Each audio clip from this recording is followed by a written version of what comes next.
the summer before I came to Cornell, which was in 2019. And since then, I've gone from bronze to master's ranking just by being on the team. And Smash, I started when the game first came out, but I haven't played the game competitively until around the end of last year. And what made you want to start competing? At the time, our esports coach, we just started getting into like big tournaments and stuff. And so we went to a tournament where one of the PGR, one of the top 50 players in the world, was appearing, and we played him, and it was not pretty. It was we got stomped into the dirt, and so that I didn't like that. So I said, you know what, I'm gonna get better. I'm gonna play better, and I'm gonna figure out how to beat someone like that, because that was not fun. And what have you done to get better at the game? Like, what kind of strategies do you use? We have weekly practices. We have Monday, Thursday, and Friday. We practice. I play by myself, of course. I go to tournaments, and from these tournaments against good players, I take the film that I get, and I VOD review it, learn what I could have done better, um, and figure out things like positioning, usage of abilities, that type of thing. So, what do you think about your team? How does it feel to be a part of an esports team? And do you guys all get along? Are you guys friends? Oh yeah, it's fantastic. We like if we're all in the room together, we're just joking around. Which sometimes makes it hard to practice because it's very hard. It's hard to get serious when it's really goofy like that. But I love being on the team. It's like one of the reasons I stayed on the esports team, despite because we had a director change. Despite the director change was because I just love the team. That's really good. You guys support each other and all that. That's awesome. You said you've gone to competitions and stuff. Well, how often do you think you game a week? How many hours do you think you play a week? Maybe over 24, maybe 30 hours. It's a lot of time. You play Smash and Overwatch. Which one do you like better and why? I like Smash better. One, I've always fighting games have always been my thing before shooters, so that's part of it. And I'm much better at Smash than I am at Overwatch. Overwatch is more of a team based game, so your individual performance matters a lot less. But Smash, everything that you do, it's all on you, so you can always improve on that. And I know you've been to competitions and stuff before, but do you still get nervous when you're about to compete, or are you pretty confident? Oh man, yeah, I get nervous still. It depends though. I usually have music playing, calm my nerves. But especially if I'm going against a player who I know is very high ranked, very well known, very good. In tense situations, I just get nervous, and it just doesn't go well if that happens. But yeah, I still get nervous. Yeah, I think that's natural though. Are there any specific teams or schools that your team kind of watches out for or that you really want to beat? Iowa State, their team is crazy. So they have most of the top ranking players in Iowa. So those guys they have a big target on their backs. Can you tell me a little bit about what you think about CECC and do you think your team will go to Atlanta? Currently, our team we're going over a massive overhaul because we're down a lot of players due to transfers and other things, but it's still possible. I think we can do it. Okay, yeah, we hope to see you there. um, Backtracking a little bit, what are you studying in school? What's your major? Biochemistry. Okay. Geez, you do it all. What the heck? What do you plan to do with biochemistry? And do you ever see any overlap between what you're learning in school and esports? My initial plans were to possibly go into medicine, but I'm leaning more towards biochemical research. So I don't know if that overlaps somehow, but if it can, that'd be great. Would you ever want to be an esports coach? Of course, it's so fun. It's so fun. Yeah, when you're not doing medicine and you find time between football and the ultimate frisbee, maybe you can be an esports coach. Uh, I'll find time to do it all, I guess. Yeah.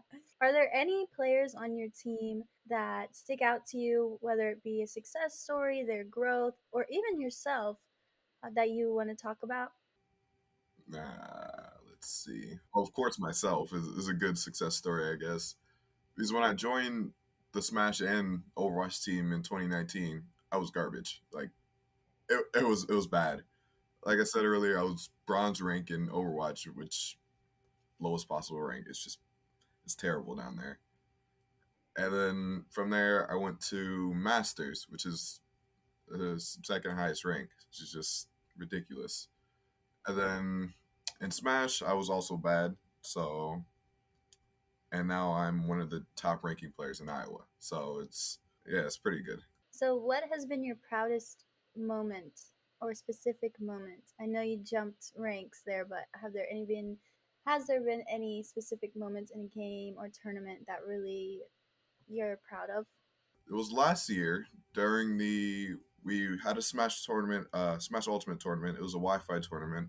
To qualify for the national part of it, we needed to beat this one school, and this school had some really good players. Like I think they had a Link player, and I forget the rest of them. But we were losing. I fumbled hard. I lost all three stocks, and I didn't take any. It was bad.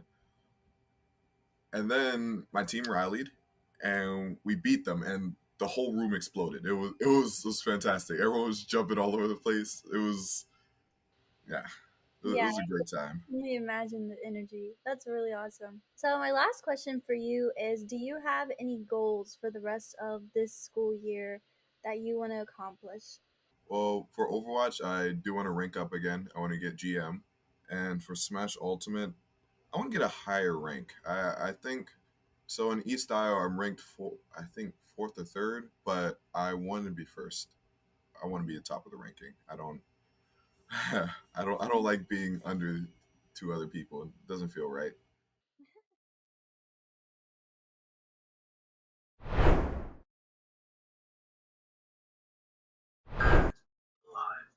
Hello, good afternoon, and welcome everyone to round 5 of the ECAC League of Legends Division A, where Army West Point is getting set to take on the Rensselaer Polytechnic Institute.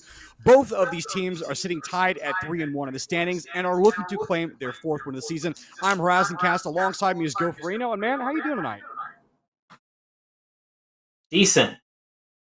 I don't know how Decent. else to describe my day. I'm with you, man. It's been a long week for most of us, and obviously we get to spend it here this Friday on round 5 as we get to see both these teams take each other on. We will be getting a draft very shortly. Just very briefly, want to cover a couple things of the team and get your prediction. I know that we'll have plenty of time to talk about these teams and the predictions, but how are you feeling about this matchup? Definitely feeling up tonight in terms of who's favored to win. Mm-hmm. Yeah, that's the vibe, bestie. That's the vibe. Well, we'll have to see if either of these two teams are feeling the same vibe as we get ready to get on into the picks and bans. A couple of champions I think that we can go through and just kind of figure out what these guys want to do in the draft. When we're looking at these teams and how they play and just doing some of the research I've seen on them, a lot of what kind of shown out to me was really how Army West Point choose to play the game. This is a team that plays a lot towards the meta, have a lot of the strong champions that are currently favored in the meta, whereas if you look at RPI, this is a team that kind of plays more off towards the meta. I know we were talking about that Master Yi pick that we thought was a little bit interesting as we see some of the names from, I think this was the previous series. And we'll see it change here in just a moment. But interesting to see what the picks and bans are going to be. As Aatrox and Akali going to hit the ban board first. Okay, yeah, the Blitzcrank ban, not too surprising here. Both sides do play it. Also been really, really strong after the recent changes, even with the nerfs. A lot more unsurprising bans on the board here. We're talking about how Azir is just the meta champion in that mid lane. Jax, bit of a target ban here against Scene in that top. Mm-hmm. Yeah, I think it's going to be a key for RPI to try and target that top lane. This is something that we were also talking about prior to going live, was how when you look at the way that Army West Point plays the game scene does stick out a little bit like a sore thumb in that top lane matchup. This is a guy that dies a lot, both in the team fights and in some of the 1v1. So interesting to see whether or not RPI are going to try and target that lane, both in the picks and bans, and then also as well as in game, whether or not they want to try and gank around that top lane and try and get their own top laner in mid to ahead.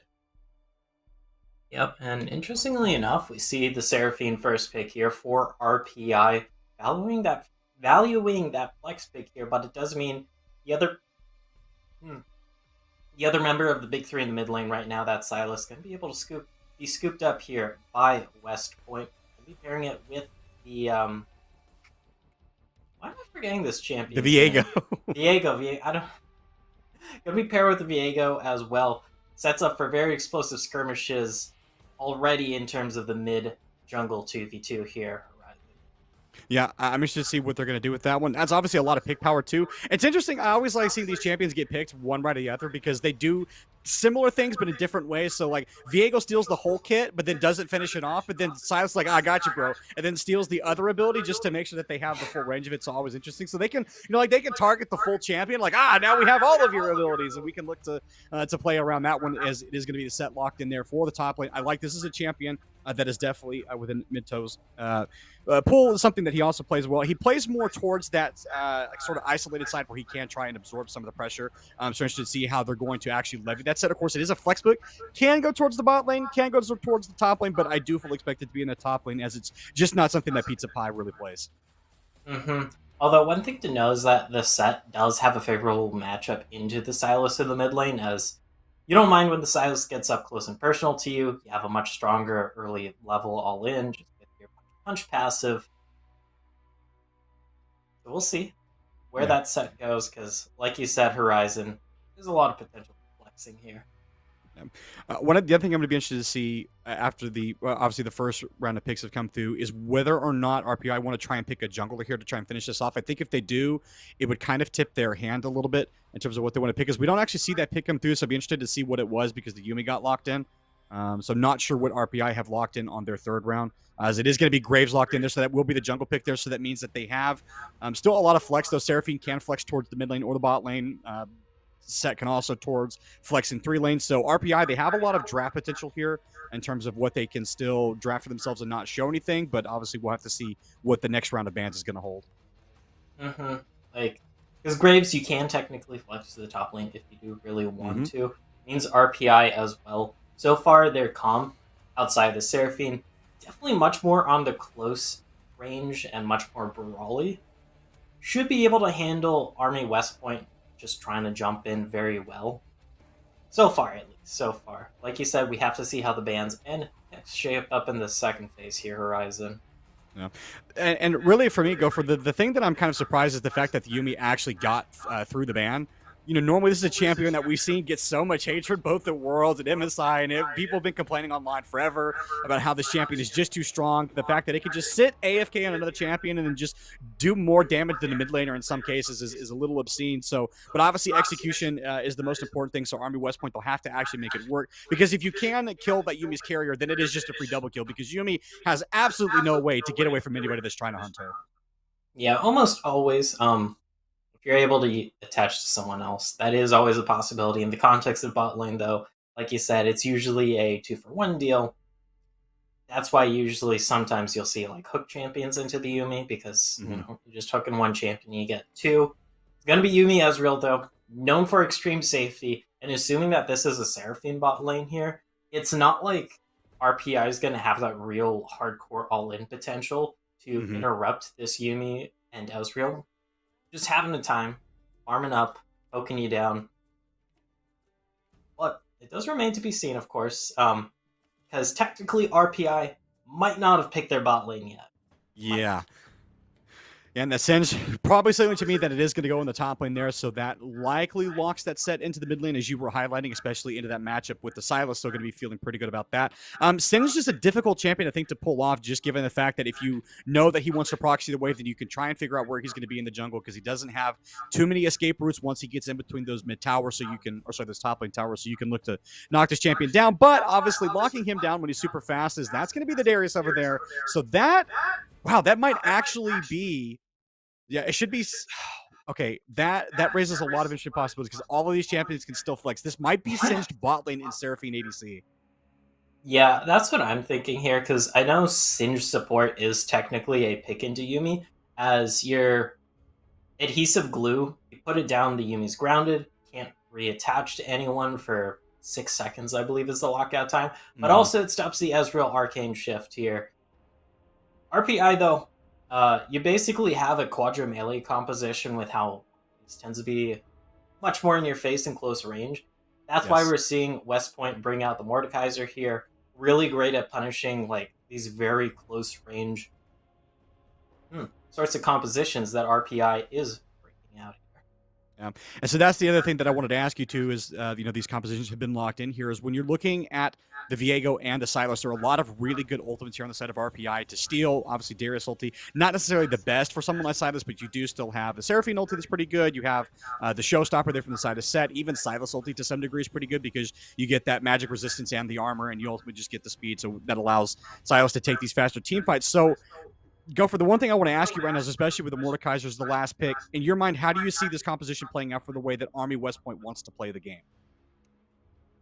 Obviously, they're going to be looking more so for balls here. I feel like this composition, you have the Viego who can very just hard snowball out of control, but you don't really have the best ways to set up fights here outside of this Silas for a big wheel. Stealing an ultimate, and even then, like, the ultimates you can steal to engage either the Seraphine Encore or the Set Showstopper. So it is a little bit tricky here for West Point. Both these compositions, like we mentioned, pretty darn close range for this part. Mm-hmm. Yeah, I think that even highlights, too, you're talking about the range of these champions, that highlights the value of the Ezreal even more, because this is going to be a champion that's able to poke you over the wall, is able to put in that damage and kind of sustain, especially with the Yuumi healing, but that is matched by the Seraphine to some degree, so you have that AoE healing, shields, and speed-ups that allow RPI to kind of run at Army West Point. The other thing that I do want to highlight, though, that I think is a little worrisome from the side of Army is that you don't actually have a lot of ways to protect the Ezreal outside of Yuumi speeding him up and then providing some healing, because one of the things that the Singed and the Set do really, really well is they run at a team composition, find somebody, and then deliver them straight into the back line, or into the front line, of your own team. Yeah.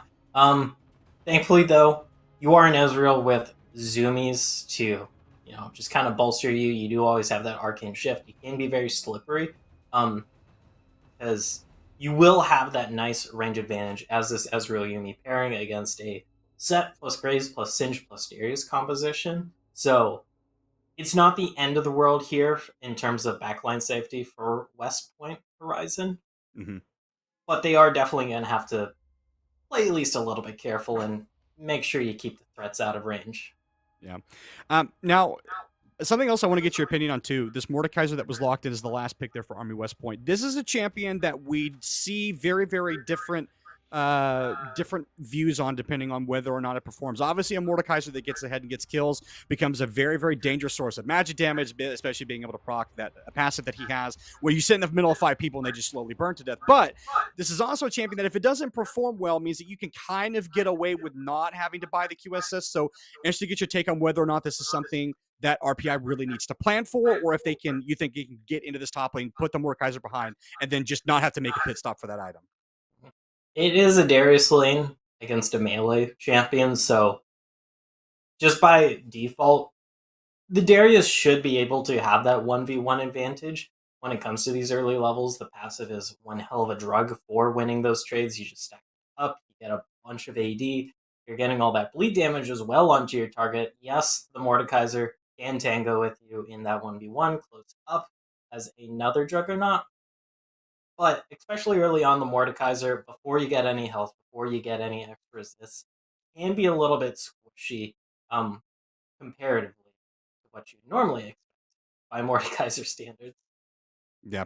Well, we'll have to see what they're going to be able to do in this match as we get ready to get on the game very, very shortly. I think overall, these two team comps, I think they've gotten some things that they're fairly comfortable with. A lot of these champions were in the draft pool. The only thing I think that really surprises me is the Singed, just given that it is going to be in that bot lane. But again, you've highlighted it's a great answer to the Yumi. You can grab both of those champions, you get a 2-for-1, and then Ezreal has to use all of his escape tools to get out. And then by then, you should have some follow up, especially with the Seraphine Encore. So I guess one other question I want to get from you too is the early jungle priority. Obviously, Graves has a ton of damage, has a lot of access around the map, versus the Viego that kind of takes some time to get on the line. So, where do you think that these junglers are actually going to affect the map early?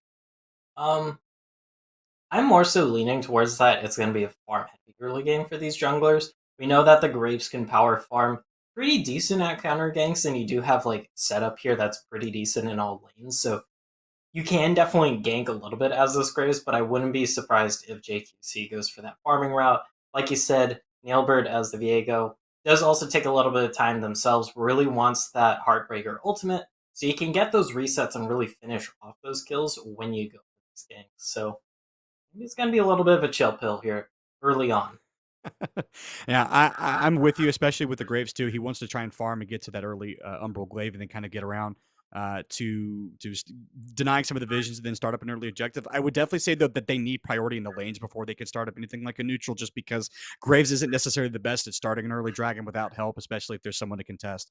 So that I think is something else to be on the lookout for as we're getting through the final seconds. So now that we've seen the draft, I got to ask you, go for what are your predictions for this first game? Who do you think came out ahead, and who do you expect to win in this first match? I'll be honest, I'm not entirely sure because RPI's composition definitely is a little bit out there with the amount of flex picks we've seen. So I can't really give a definitive answer that's beyond a coin flip. So I'll have to cop out of this one, I feel.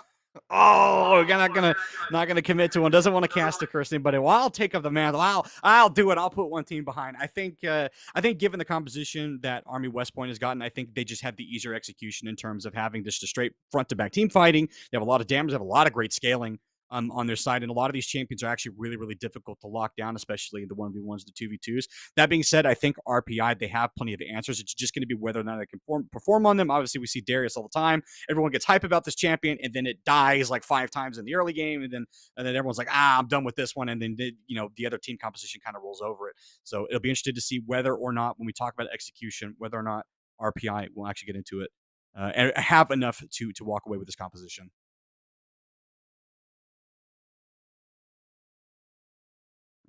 If that's handing off to me or no, we're just trying to this is awkward because it's that 1 minute delay where we can't exactly see the timer, so we're not entirely sure exactly when we're going to get into game, but that's okay. We're just going to wait through it as the stinger is going to go away, and we should be getting onto the rift here in just a couple seconds for this first game between RPI and Army West Point. Again, we've highlighted everything that they need to do on the desk, talked about all of the winning conditions for these teams. And what they need to accomplish in the early game to make it happen. Again, just from looking at the teams, again, it does feel like Army West Point, they are a very, very solid macro team just in all the games that we have to see from them. RPI, this feels like a team that is definitely still volley, likes to get the early lead. When they win, it is a team effort, whereas Army West Point, it does feel like they win through the bot lane and the mid lane and get leads there, especially with the way they've drafted. It kind of feels that you can leave Mordekaiser on the weak side and not have to worry too much about it. As we are on the rift for the first game, RPI on the blue side, Army West Point on the red side. Is just going to run on out onto the rift. Not expecting early in-game shenanigans as it go for highlighted, so we'll just have to see what they want to do as they get in and try and contest the first early vision. Yep, pretty standard 5-man point coming on out here by just chilling.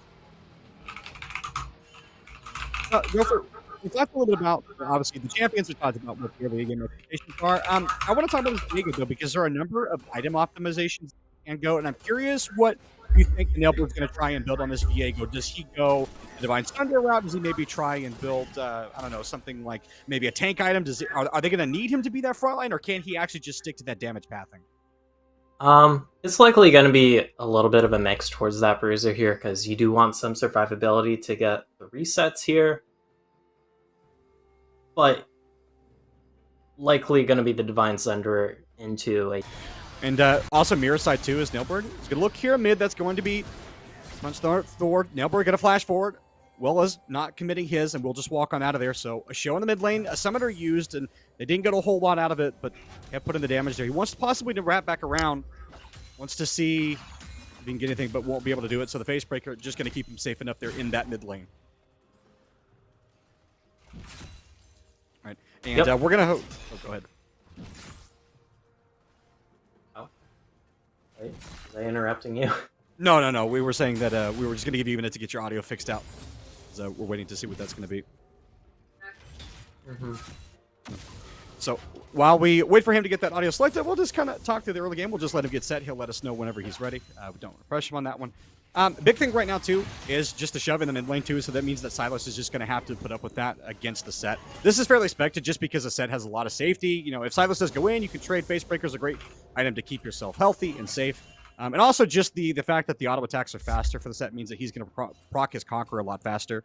But that is being traded in the bot lane, though. Graves going to get seen here. It's going to get tagged up the Q. That's going to be the jump over from Cool. Should be safe. Exhaust going to go down. He's ticking slowly. No first blood yet, though. No overcommitment. As JQC going to walk his way on out of there and will be fine in the end. And again, in this one, it's going to be about this early and pathing. Noella's has access to the flash. Going to have to be forced to dodge the chain. Going to grab the grab. Nelbert wants to walk out of this one. Wells wants to try and get forward, but if he steps too far forward, could find himself in trouble. Of course, has access to the face breaker, so additional tankiness is going to be nice to have that in your pocket. Just making sure that you're not in too much danger. As ping is going down to Viego, so they know he's in that top side, so that means that mid-low should just be walking his way on out of there. Fairly even lane state right now, all things considered. It's just a very slight CS lead there in the bot lane. Mid lane should be fairly fine as well. And again, the biggest thing is just tracking where these junglers want to go. They're already active in this early game. JQC getting spotted in that bot lane, lost a lot of his health. So Army West Point definitely trying to make sure that they keep tabs on him as much as possible. And again, just want to see as Gopher is going to be here with us again. How you doing, buddy? Yes, hello. I am back. We be fixing a little. Yeah, no, sometimes it doesn't always go as smoothly as we would like, but that's okay. So, kind of given the early state, I want to ask you, right now that the fact that the junglers haven't really had too much of an effect on the map as I think they would have liked. A couple ganks towards the mid lane, thrown towards Willows. He had to blow his flash, so we'll be down that summoner for a little while. Bot lane again, though JQC got caught out, lost a lot of his health. Just trying to get your feeling of how you feel like this early pacing. I mean, this is kind of more or less what we thought it was going to be. Interested to see where you'd like to see these guys go next. I don't know. What is the vibe here, bestie? Always a good question. Might have also been caught a little off guard because I was still trending toward them, just a little. No worries. One thing I want to see right now is whether or not these junglers want to play for an early game objective right now. That's one of the keys to unlocking the game, especially as these lanes start to take over level 6, as that is going to be mid-low. We'll have that in his pocket as well, so can look to start team fighting around that objective. It's always interesting whether or not the teams can actually make the swap for the objectives, and I think Gopher, this is probably something you've seen a lot of as well, where one team gets the bot lane prio, so they just go ahead and make a play for the Dragon, and then the other team's like, okay, well, we're just going to shove out the top lane, and we'll make a play for Herald, and those objectives get traded. I'm interested to get your opinion on the value of those two objectives, whether or not you feel like the first Dragon is more important, or whether or not you feel it's more important to get the early Herald. Well, I'll hold that thought, because that's a flash fling. Well, that's going to be fling over, and Cole's going to try and walk his way onto that one, but now the Yuumi is right, Alyssa will have to walk on out of there. Surely will drop, and Cole going to be on the flat side of this one, going to flash over the wall, gets the Dragon safety, but the Yuumi dies. First blood over to RPI. That's exactly what we were highlighting, and now Cool, he may not be safe here, trying to walk out of this one, though. It's going to be the splatter, slow him down a little bit, but ultimately walks away with his life. Really nice gank there in the bot lane, set up beautifully by Pizza Pie there. You just put down the glue, do the flash fling. Next thing you know, bada bing, bada boom, you get it. Yep. And that's exactly what we highlighted too. You talked about making sure that the Swain, or sorry, not the Swain, the Cinch could get the fling on multiple people. It's a 2-for-1 target. And I think RPI, knowing that that's an advantage that they have. So, just going to see whether or not, is the replay going to come in? So, walk us through what we see at the beginning here. You see that Q go by just a little bit here. Pizza Pie wasn't able to get on top of him. Runs through, and Cool just trying to find the safety of that brush, manages to get to it, and ultimately lives in that attempt there. little shimmy on out. So at least someone gets out. It's always nice to have. Because like you mentioned, that I mentioned to your Horizon, is a 2-for-1 deal when you do get that fling on down. Oh. You gotta be careful here, Nye. This is a man advantage for RPI, and Ilbert going to try and get on that. This one still has access to the flash, blows it now. Wells would like to find the grab on someone, get the showstopper, but won't be able to find it. So they will just negate that play. AWP, they were looking, but weren't able to find anything. And nearly paid a pretty dear price for getting found out on their own. Nailbird, though, like you mentioned, will get on out with that flash. Looking to start up the dragon here, but it is spotted out. West Point just going like, yeah, let's not risk it this hard. Let's not force the 50-50. Let's not potentially lose a member trying to get this dragon. You can just back off. You don't have to.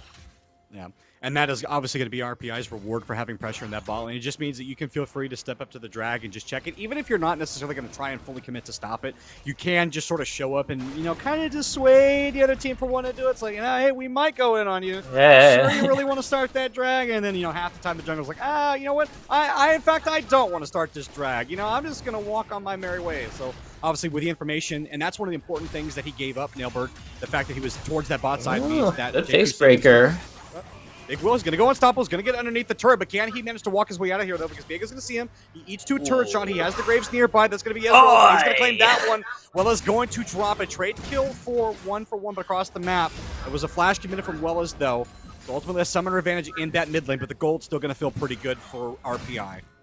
1-for-1. You did put the Silas down and stop that whole scaling factor, but it was a great true shot barrage coming on through from the wall there. Looks like we got a scuffle shaping up in the top lane here. Scene does have the Death Realm if needed. Half health as this Mordekaiser, though. Not in the best position to be 1v1ing either one of these champions, so everyone just gonna back off here, say, okay, we'll take our chill pills here. Be on our merry way.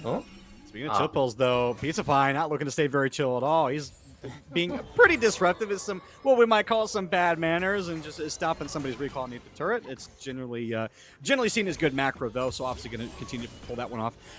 Early itemization, too. I like this adjustment from mid-low, knowing that really the only way he can lose against this Mordekaiser is just to get to a super low point and then get pulled into that Death Realm, so I like the stop for the Hex Drinker right there, just denying some of that magic damage too. Interested to see whether or not, depending on how this game goes, whether or not the Darius is actually going to go towards the full QSS. And this is something we were talking about earlier, and I kind of want to expand on it a little bit more.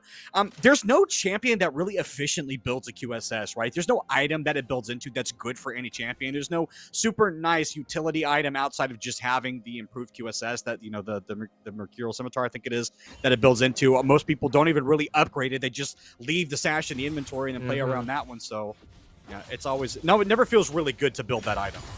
Yeah. I mean, okay, so technically you do have the, okay, we're caught out here in your own jungle.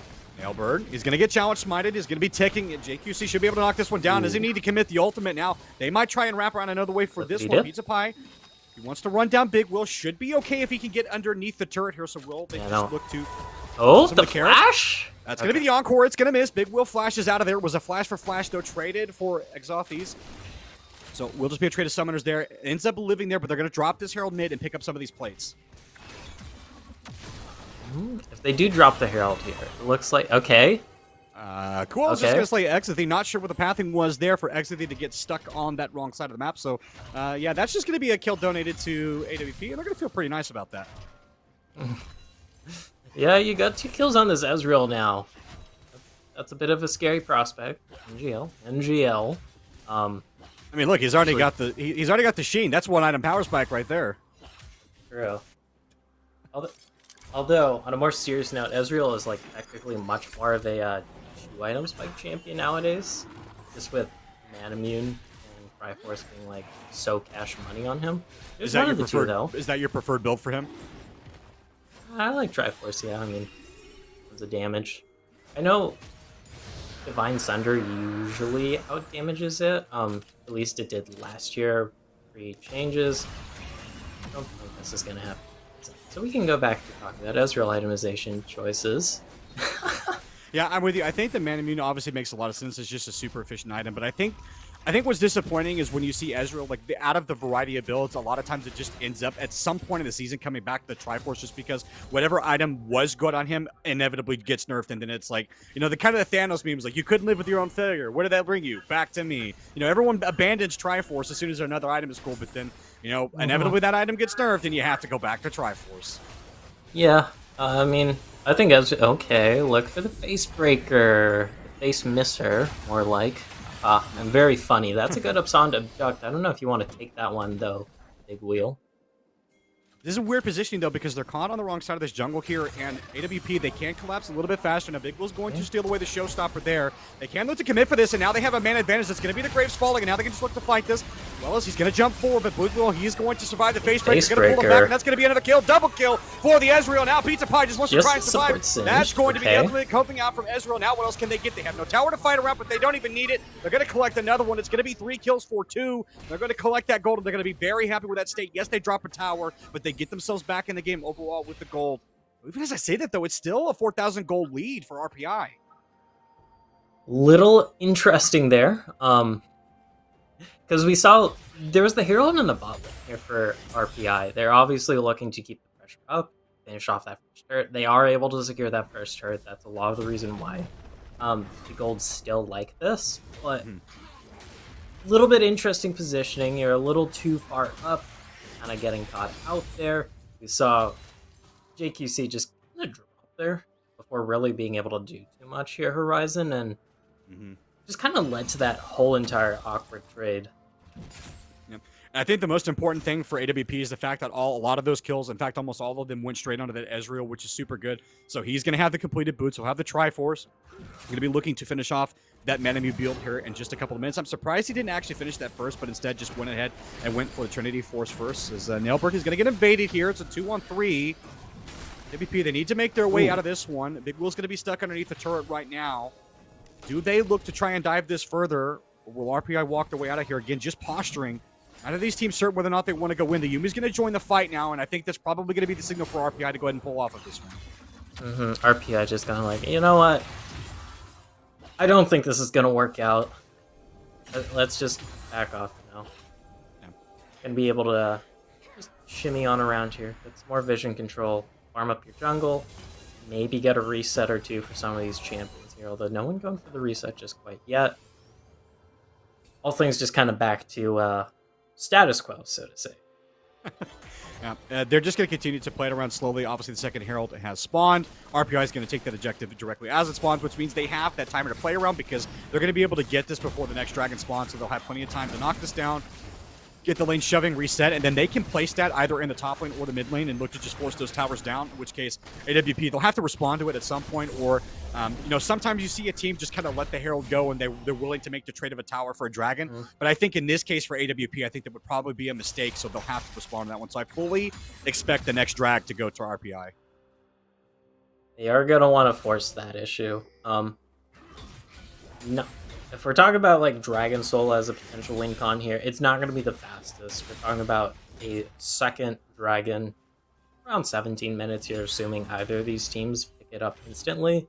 So that's definitely a ways out, but like you said, still going to want to be picking up those dragons, not giving them over for free, especially since RPI, they have this gold advantage right now. Horizon, they want to keep themselves in the driver's seat and potentially getting a 1-2 punch of dropping the Herald and maybe picking up that turret and using that to secure this next dragon. Puts you in a much more comfortable spot here in this game in terms of raw lead. Not going to be the case quite yet, though. Good grab. Cool.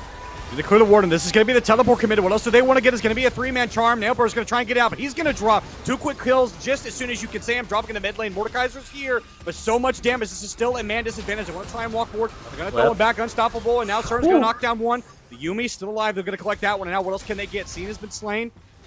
Wants to be, or is slaying, sorry, wants to get another one. Wells trying to survive right now. It's going to be the face breaker. He's going to survive. Pulls him backwards, though. And now Wells has to try and get his way on ahead of Mordekaiser. Pumping in the damage. One more auto would do it, but Wells going to flash. Lives for now. Big Will has got the Seraphine ulti. He's really, really late to this fight, but still can turn it. Teleport. Teleport behind. What else can they get? Cool, forced to flash away. Mid-low still fairly healthy. Seraphine pumping so much healing and shielding into this RPI team. It's going to be the commitment there. They're going to manage to get the Darius. What else can they get? Pull him behind. Good bop. They're not able to grab him as well. It's going to be the the 3-man twirl. Gets a little bit of health back. Survives thus far. It's low. Well, has to get his way out. It's just such a long team fight again. This team going longer and longer. Pizza Pie is going to pull them back, though. And now the Ezreal has no more escape tools. He has nowhere else to go. And now Nailbird is going to be just in time to watch his ADC fall. And this should just be the Dragon start here for RPI. A really long team fight for the end out coming ahead. There was like multiple team fights, I feel. It felt like there's at least 2.5 in that whole exchange. But RPI come out on top. They get the 3 for 2. They get the Dragon. Got the mid lane outer turret as well, so they're feeling pretty fine and dandy to say the least in this game right now for Ryzen, and just going to be about consolidating that lead. Baron's going to be on the map soon, probably going to be looking towards that, try and get some picks, maybe take an early Baron if, you know, the opportunity does arise. Well, they have a sizable gold lead right now, too, and that's going to lead to items. And one of the other things that I wanted to highlight before that team fight actually happened was the overall health of these turrets. Right now, RPI, theirs are fairly strong, so they have several bastions of safety that they can play to, whereas CP, he's going to be knocked up here. They're going to try and lock him down. The Yumi ult is going to make sure that they secure that. He's slowly ticking, though. Nailbird doesn't want to let that go. Now he's going to capture the Grave Soul. We'll just look to clear out his camps and walk away. They get one kill. And as I was trying to say before, I was very rudely interrupted by a couple people that were trying to fight, was that RPI, they can look to knock down this top tower and then look to pressure to get a little bit more control on these sidelines. They can start to kind of split up the pretty good team fighting comp of AWPE. Is mid low. He's going to get grabbed up by the Mordekaiser. Now Pizza Pie is going to be here. Once he comes out of this one, it will be a fairly uneven fight. But the Victor, sorry, the Viego was here. There's going to be another teleport committed, and now it's going to be mid-low falling as well. Pizza Pie has to get his way on out of here, but that's not going to stop the Viego. He wants to try and run him down. Ooh, the bleed. But the Singed is very quick. He has a lot of grabs, a lot of slows, and you don't want to sit in the purple goo. That mist will convince him to walk away. The Singed lives, but the Darius falls, and AWP, they are fighting back in this game. Fighting back in. The Rylai is here for seeing just so powerful when you're talking about being inside that death realm. It means you can't really, like, just get away from this Mordekaiser. You can't really efficiently kite him out. Hello, Harold. How's it going? Yeah, they're going to hit the eye there. I don't expect this one to actually make it towards the tower just because they don't have enough people to force this one to get it there. So, yeah, they'll just knock it down. Yeah. JQC had no other choice than just put it in that mid lane and hope for the best. They left that so long, so that means that it will be something that AWP doesn't necessarily have to worry about. Now, that being said, the Dragon stacking will stop in that interim, so that means that AWP, they'll be really slow to get a potential soul, even if they can sort of get back to control this game. And so now, go for what I want to ask you now is, what are the next steps for RPI? Obviously, they've got a sizable gold lead. How do they efficiently snowball that as they get towards the more middle stages of this game? I thought. Big Will wants to get on this one. Actually, he's going to walk his way on out of here, but they have reinforcements. It's going to be a true shot barrage. Going to miss on top of 2. And so they should just be fine. And this team fight will reset. They'll just walk away from each other. Nearly a fight there. But if we're talking about next steps here for RPI, biggest thing is just consolidate all over this map. Make West Point just have to walk through a bunch of darkness every time they go through their jungle. It's going to make picking off these members so much more easy. It's going to make setting up the Baron so much easier. And just keep denying resources here. We see this massive farm lead for JQC as this Graves in the jungle. It's a big deal. We know how well the Graves can scale. It does also mean you're putting Nailbird down. And the more resources that they're able to, the more resources that they're able to deny from the Viego, I think is going to be even better. Let's see if they're able to do anything with it right now. RPI, they just want to find their way out of this one, but the damage is pretty heavy right now. The poke is pretty nasty from the Yuumi. Again, we talked about how much damage this champion just kind of almost unfairly does, but Big Will doesn't want to overextend right here. No one looking to start at the Baron would be a super risky call, especially with bot wave pushing. So AWP, they're going to chase RPI out of the jungle and then reset. Once again, everybody just kind of trying to throw some stuff at each other here, but everyone just kind of shimmies on off horizon. That is partially because of just how short range these compositions are. Like, you don't really have many effective ways from far away to just go, hey, let's get this dude. Let's take him out. It's like, all right, let's run at them. Damn, they also run in. Yeah, for sure. It's definitely a full commitment for both these teams. So once you're in, you are all the way in. It's very difficult to actually kind of disengage from that. I would say in terms of the disengagement tools, I think RPI are probably just a little bit better with the mobility that they have innately in the comp, and also just kind of the resistance they're going to have is that's going to be the ultimate committed there on top of JQC, but nothing going to happen there. As a matter of that one, I think it was canceled because you don't see the ultimate actually expire there for C. I think it's because JQC was able to dash out of vision before Scene finished channeling. Mm-hmm. That's my gut instinct, but it is quite literally a targeted ability with the standard quarter-second cast time. So I'm not entirely sure, Bestie. What I do know is that it's a good route. I believe this should just be a kill. Speaking of things being good, the AWP going to be wishing that they had some better chances. That's going to be the facebreaker, going to go wide. Now, AWP, even though they're a man down, they can actually look to put in the damage. That was a couple of ultimates committed. That was the showstopper and the end of the line from the Graves committed now. AWP, do they fancy themselves a chance at this dragon? No, doesn't look like it. Looks like they're just going to walk back towards the mid lane, try and farm out. This will be the second dragon for RPI. And again, collecting that gold on the kill going to feel pretty good. Yeah, even though there were a lot of ultimates missing from RPI's side, like, they do still have the man advantage. They do still have the general gold advantage. So even just missing those ultimates, especially with how West Point was kind of like out there from different angles, it would have been a really tough sell. But with Nailbird just respawning right now, the Baron has been started up. It's already about at a quarter here, and it's gone. Yeah, that side objective is just going to go down. I'm not even sure if AWP actually knew it was happening once the war got cleared up. They was waiting for some of these desynced recalls. Can they grab somebody? They're going to be able to convince Midlow to cancel his, but not the correct timing there, so weren't able to find anybody there. And that objective goes down for free in the end, as it was seen in that bot side, just trying to secure a turret, but won't even be able to get that. Oh, okay. He's going to get shut down. The Yuma's going to grab that kill. So that's going to be one Baron buff they don't have to worry about. One less person wearing purple. They shouldn't be able to siege this mid lane, though, but they'll be happy to knock down the Seraphine. As I say that, though, they might favor themselves. That's going to be the Shirley's pop there for the side of Pizza Pie. Big Will wants to try and get away from this one, but it's going to be the ultimate down. Slaying on top of Big Will. What else can they get? They're going to grab the cute wall, which is obviously a 2-for-1.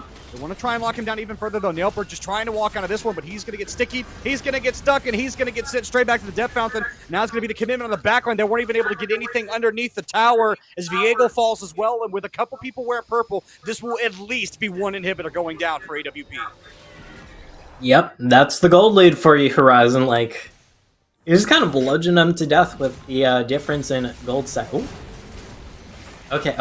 You know, I've never really wondered what it would be like to get hit by a full sack of gold until now, but I have to imagine that it feels something like this, with just a full team comp running down your base, literally daring you to step up.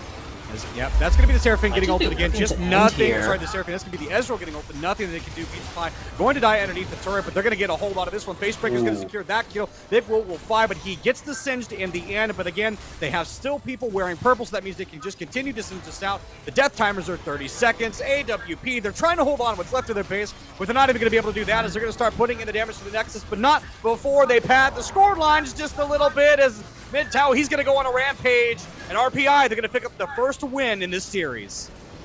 RPI, more or less, just kind of felt like they were in control of the flow of that game the entire time. Outside of giving up that first dragon, they did pick up every objective in this game. Not a single tower was secured by the side of West Point either. So RPI definitely had some formula for success, either in their comms or their composition there. Yeah. Well, and I think they kind of answered some of the concerns that we had highlighted a little bit on the desk, which was about the ease of execution. They were able to perform on those picks. And hey, you know, turns out when you have the Singe, you can grab two people for the price of one ability. You know, it turns out that ends up being pretty good. So I'll be interested to see what draft adaptations Army tries to make when they get ready to go into the second game, and whether or not they think there's anything in that composition that they saw that's actually worth banning, or maybe they just say, hey, you know what, it was just actually an execution diff. We just didn't perform on it. We'll run it back again and try and do the same thing. Again, we'll have to see what adjustments they're going to make. Final thoughts on that game before we get ready to go to the break. I mean, fairly good macro from RPI there to keep control of all those objectives and just keep snowballing this game out of control for them. Once we crested about the start of the mid game. Up until then, pretty even, but then things started getting a little out. Yeah, it was a pretty quick first game, and obviously, since this is a best of 3, that means that RPI is already on match points. We will have to see whether or not AWP can fight back in the second one and tie up the series, and we can get a full best of 3, or whether or not RPI will just clean sweep them in 2-0. But the only way to find that out is if you stick around. So don't go anywhere, because game 2 is coming right up. To know about you? Join our team. We're great people. I don't know. Good. That's good. Well, thank you again so much for your time and doing this interview with me and fitting me in your schedule of all the stuff you have going on. I really appreciate it. No problem. No problem. I hope you have a good rest of your day. Thank you. You too.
I really think that there's been a sorely missed opportunity for developers to take a step back from competition and take a step forward with community.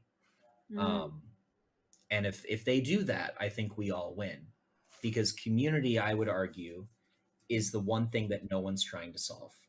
Mm-hmm. We're trying to solve recruitment. We're trying to solve competition. Tell me, where's community? Mm-hmm. Honestly, any one of you, go ahead. Shout out what's the national community for Scholastic right now. Any title, tell me. Yeah. Where do I go? How do I meet and hang out? Of the storm. Community 0. There's nothing. It doesn't exist anymore. And it doesn't exist statewide. It doesn't exist school-wide. It doesn't exist region-wide. It doesn't exist nationally. It doesn't exist digitally on Twitch. It doesn't exist digitally on Discord. It doesn't exist through any form of skill-based development. It doesn't exist on any form of, skill-based learning or just pure socialization and fandom. Mm-hmm. Huge missed opportunity. You want to take their time and make it more efficient, in my opinion. Tell Riot Scholastic politely to stop what they're doing with competitive, and their integration with LCS should be, Twitch, symposiums and summits and conversations and learning and all sorts of wonderful things, and promoting camps and educational learning activities and RSSA sponsored curriculum. That will move the needle. I don't see any of that. So Chris, that was pretty much the last topic. You kind of wrapped it in a nice package called community. And I was kind of thinking more from an organizer and a broadcaster point of view around growing fandom. And how do we get fandom around collegiate esports to look more like traditional sports across the board? And that helps us go out and sell sponsorships in the place, of which trickles down to all our member schools that we represent. But when we go to brands and we can't check that box of, 1 billion impressions and 1 million views, We still.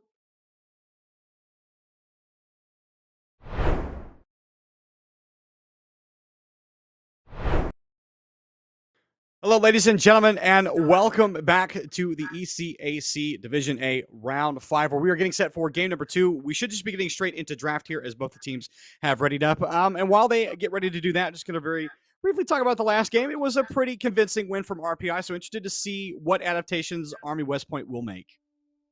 Mm-hmm. So far, it is just the Seraphine taken away from last game here. So that's not on the board, thankfully. Yumi's also not on the board here. Yes. Does mean Azir gets through, though. Yep. There it is. And that's a pick that I fully expect to come out from Army West Point, especially when we were looking at some of the drafting. Big Will kind of likes a lot of these sort of up and close playmaking champions. You're looking at like Silas, Azir, Yone, Akali. So a lot of those champions make sense, especially enabling some of the 1v1 in the mid lane. So interested to see what they'll pair with that as RPI. Interested to see what they want to take on 1-2 of the draft. It is going to be Big Will locking in the Yone there. Of course, it can go top, can go mid. So we'll see whether or not Scene's going to pilot that champion or whether or not it will go to Big Wheel. Mm-hmm. I'm kind of feeling top here. The Yone tends to get pretty hard harassed by the Azir. Granted, you do still have pretty good all-in power, so I don't know. We saw quite the flex composition from RPI last game here, so not something we can take off the table entirely, Horizon. Well, one thing we will at least know is that Nailbird should just be piloting that Graves in the jungle. Had a pretty good game on it last game, so obviously they're going to be happy to pick that one up. So if nothing else opens, they changed it to the Sejuani at the last second. So I was going to say maybe we had some certainty, but now we have none because guess what? Sejuani is also a flex. She can go in the jungle or she can go to the top lane. Yeah. So we will have to see on that one. Lots up in the air. I don't know where these picks are going, and these are two completely new picks for RPI. It's like Army and West Point, though. Wanting to go back to the Viego, get that nice reset potential. This time around, though, going to be picking up the Zaya here. Question, of course, as always, is will we see the Lovers duo? Will that be banned? Will it not be picked up? I know Rakan's not in the strongest spot right now in terms of, like, the support tier list, but you can't always make the Rakan work when there's a Zaya. Yeah, and just kind of looking at the champion pool too for Miss Piggy, like that one's not Rakan is not something that we see a lot get played there. As it is going to be the Xerath locked in there. That could be the mid lane pick that could also go support just as a barrage mage. So interesting to see where they place that one. So right now, 3 flex champions. We're not going to know until the last second with RPI. But support-wise, I would like to see RPI try and take away a couple of the comfort pits from Miss Piggy. So obviously you want to take away the Renata if you can, possibly the Nautilus, or maybe even the Alistar. Those are other champions.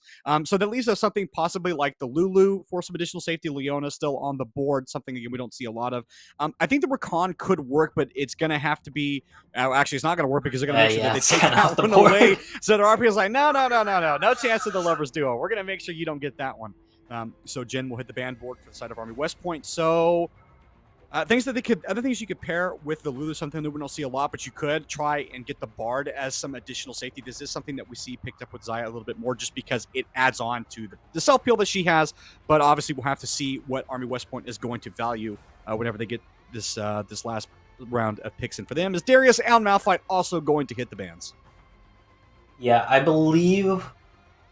it's gonna, or Army West Point, their support pick is gonna kind of depend on what's locked in R4 here for RPI. Because right now you technically have some engage with Azir. It's not the best. You technically have a little bit of frontline here with Viego, but it's not the best. So likely, I'm leaning towards a more engaged support here, potentially, unless your top laner is going to be that super heavy teamfight engaged champion sort of deal. You are going to be going against the Jax, though. You know how much of a threat that can be when it comes to just hard scaling and just being that split push threat, though, in these sides. Yeah, absolutely. I will say on the Jax point, though, as we see the Nautilus going to get locked in there for Pizza Pie, so that means that they'll have some engage and safety with the Nautilus, so plenty of options there. Again, this Jax works very similar to the Fiora in that this champion, if it doesn't get ahead, and if it doesn't have some help, this is a champion that really can struggle. It's going to be the Fiora matchup picked up there for mid-low, so he's going to be feeling pretty happy about that one, so that means that they won't have to worry necessarily about Jax just getting a free one of the lane as Taric was picked up there. So this is going to be the Taric and the Xerath in the bot lanes, which means Yone should be in the mid lane. It's going to be Jax on the top side with that Sejuani in the jungle. Is actually is going to be Leona there. I like this as a potential answer to the Nautilus, just because it roughly does the same thing that Nautilus wants to do. But nope, it's actually going to be the final switch to the Renata there, and I actually like that in these auto attack heavy champions that AWP has drafted for themselves. Although AWP's composition not the hardest when it comes to dive. Those are usually the compositions that the Renata Glass also really excels against, thanks to that hostile takeover ultimate. We'll still do pretty damn fine thanks to how auto attack based AWP is. Like you mentioned here, Horizon still does kind of throw up into the air who is going bot lane here, because technically it could still be a Yone bot lane, as Xerath in the mid lane is considered a counter to Vizier, as you do have the outrange potential. Yeah, my only potential concern with it going towards the mid lane, obviously, is that you do open yourself up to get ganked pretty heavily by the Viego. If it does go there, so there are plenty of options. And once Xerath has that flash down, he really doesn't have a lot of other escape tools outside of maybe just pumping in damage enough to one person to convince them to go away. So I really do think it is going to go towards that bot side, especially with the Renata to give it additional safety. You can sort of poke the Xayah and the Nautilus from pretty long range, and they don't really have a lot to do anything against it. I also think partially if the Yone were to go down there, I think it would be very difficult for that lane for your RPI, just because then Xayah has free push constantly into the turret. Although, technically, you never know until we see the exact position these champions are locked in, because there is a lot of flex factor. So that's why I'm still kind of holding out that there is technically a chance. But yeah, I do agree, Horizon. It is likely the Yone mid lane here. Because Yone plus Sejuani is a very strong 2v2. Sejuani loves being paired up with melee champions when it comes to ganks, obviously, thanks to the Permafrost stun deal. And Yone helps you lock them down, helps you auto them a bunch, and also brings a lot of damage himself to help you finish off these kills against these champions, like the Azir, like Fiora. Yeah. The other thing that I think that's nice too, and again we talk about synergies with these champions, is it's going to be double melee with the Sejuani, so that makes taking any kind of neutral objective a lot easier. That also makes taking any kind of team fight a lot easier as well. You can make sure that you get those stun passes on multiple people, and then you don't have to necessarily commit your Glacial Fissure to any specific one target. You can just kind of wait it out and see what looks the best. On the other part I want to talk about, now that we've talked a lot about what RPI wants to do, is for Army West Point. This composition makes a lot of sense when you consider the whole of it together. You have some really good scaling picks, both with the Azir and the Xayah. So you have a lot of late game insurance. The Viego also is going to help you bridge that mid to late game gap. Nautilus gives you a lot of engage. It gives you a lot of safety, a lot of peel. So I kind of want to pick your brain a little bit about this. For Army West Point, obviously they're down a game. They have a draft that on paper looks pretty good. What are the steps for them to successfully pull off this composition? How do they get into this game to get a lead, snowball it, and win? Biggest thing, of course, what I'm looking at is getting someone to snowball here. You have a lot of scaling thanks to the fact that you have the Fiora, you have the Azir. You have ways to start off fights in a very assured manner, because you have Nautilus here. You just point and click, or you drop the hook. And just get someone snowballing here for Army West Point. That's what I think is going to be the biggest thing for them, because then you'll have the sideline pressure of the Fiora. If that Fiora is able to 1v1 the Jax, you kind of just won the side lane there, and it's going to cost so much resources here if you want to keep Fiora down. Now, it should, because you've highlighted that Fiora matchup, so obviously making sure that they get some kind of side lane threat going. Fiora is, one of those notorious champions that if she does jump out to lead, if she gets some of those early items, then she becomes really difficult to kind of duel and becomes a side lane threat that usually takes multiple people to answer. But when you look at the side of RPI, they do have some good tools to deal with this, especially when you're pairing it with a Jax that can work with a Sejuani. I've seen a lot of times where, the Fiora gets us put in this do or die situation, and which ability, which CC do you want to dodge out with the riposte, because you can only get rid of one thing. So what poison you're going to pick? So in your mind, when you're looking at this duo, especially with the Viego paired with it, out of these two, which do you favor more in that top side jungle matchup? In terms of top side 2v2, oh lord, not me almost tripping. Gotta favor the Fiora Viego. You will have a lot of cutting power. You have the extra true damage here to ignore the just extra buttload of armor JQC getting as a Sejuani when that passive is up.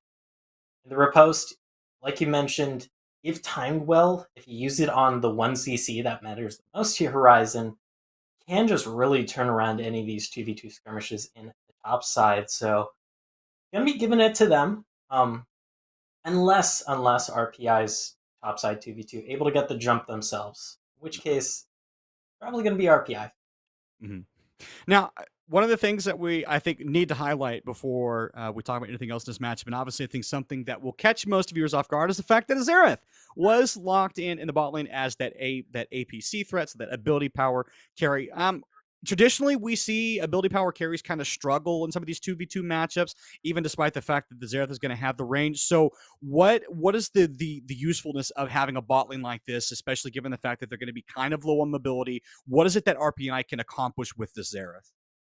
The biggest thing is that RPI's composition kind of really needed magic damage, and having that Xerath, it will give you that nice wave clear, that nice siege that your team so desperately wants. You're able to soften up the backline here with those Arcano Pulses / Arcano Blasts.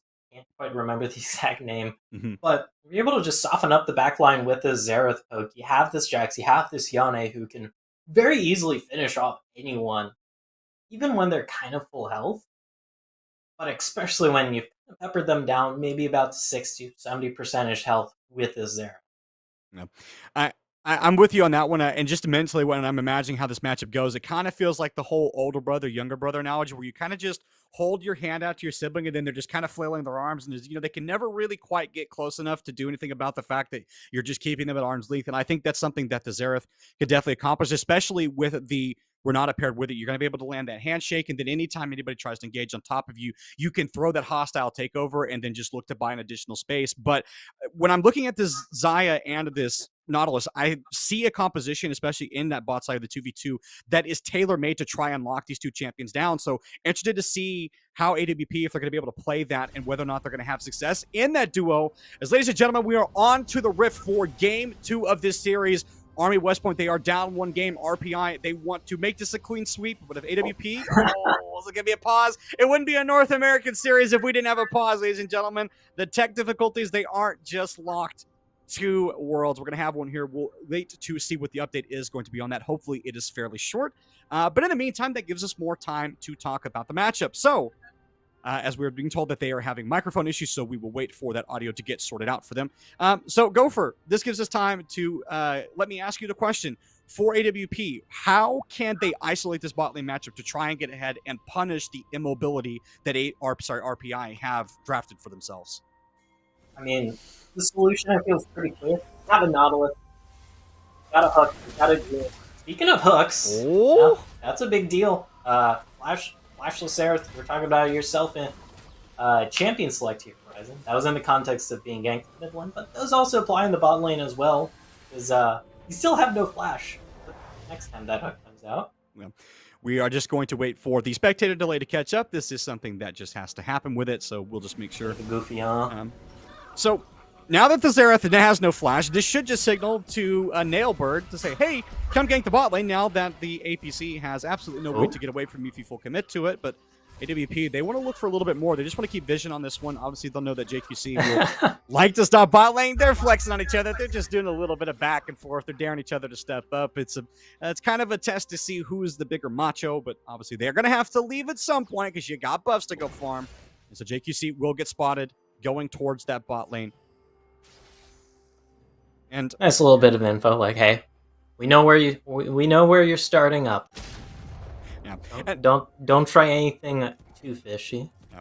For me, I think It's too, like, when you talk, right? One of the things I think for me too, when you talk about one of the most important things that jungler can give up, for me, it's information, right? If you can track where that jungler wants to start in the early game and try and predict where their pathing is going to go, especially if you can get secondary vision on a top side, so if you can get a ward around the Raptors and around the red, then that allows you to know what plays you can make on the opposite side of the map, or even counter, again, we talked about this top lane matchup being super important for both of these teams.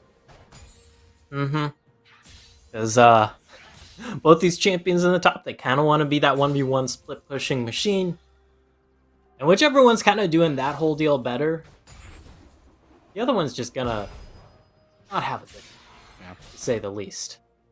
For me, it's going to be a battle of whether or not Scene can land those marks as they passively reset in and out of vision. Interested to see if Midso will try and actually reset those by walking in and out of vision, but obviously that'll cast them some CS, and Scene just continue to land these. Could be a potential solo kill as Midlo is dropping very early, doesn't have access to the level 2 right now, and as long as Scene has access to the riposte, should just be fine in the 1v1. But yeah, early trading already going the way of the AWP top laner. Nice little ward there. Another bit of early info onto JQC. JQC probably getting a little bit annoyed about being constantly spied on. Yeah. Okay. That. Yeah, the riposte just going to get shielded out of, so we won't have to worry about that one. That's going to be the commit for Flash for try and get the knockout. They will going to make it over, but Wellis is going to fall. That's going to be the passive. Up the JQC, shot. they want to try and get this, but Nailbird is here. Now they have to walk away. JQC has no flash. Nailbird, he can look to get forward. He's going to get first blood. What else can they get? Can they manage to knock down the mid laner? Wellis wants to try and walk forward. Nailbird has the Sejuani, but Jill just walk on out and be happy with the first blood gold. Ooh, and that's a big first blood too, going to Nailbird's Viego. It's gonna let you hit those crucial points in terms of itemization and levels that much sooner. That's a nightmare to deal with when the Viego gets snowballing. That hook hits? Okay. Speaking of being a nightmare, that's going to be the handshake, just trying to buy a little bit of space as Wall is going to get stunned.